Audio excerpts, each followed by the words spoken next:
Just wanted to see if you could confirm that the president is speaking with King Salman of Saudi Arabia today, and if he'll do that in advance of the report on Khashoggi coming out.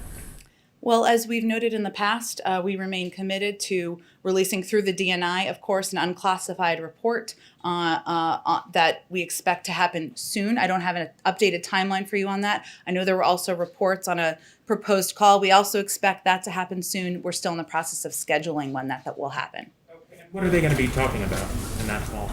Well, when we have the call and the president has the call, I'm sure we'll do a readout of it. Of course, we've had engagements at many levels with the Saudis to date, but we'll do a readout once we conclude the call. If the U.S. government believes that Mohammed bin Salman was behind or in some way related to the death of Jamal Khashoggi, how can this administration continue to deal with it? And in what way do you intend to? Well, I think we'll wait for the unclassified report to be released, which will be released through the DNI. And while I don't have an update on that, I expect that will be soon to speak further. And of course, when I talked about recalibration, I was referring to, of course, the counterpart to counterpart, because that was kind of how the question was posed.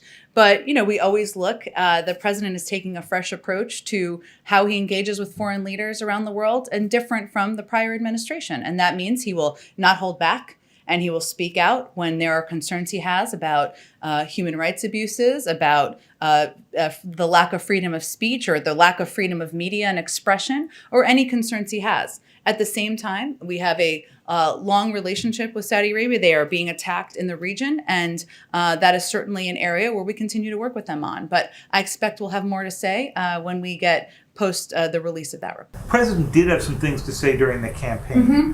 He said, we were in fact going to make them pay a price and make them, in fact, the pariah that they are. And later he said there was little social redeeming value in the present government in Saudi Arabia.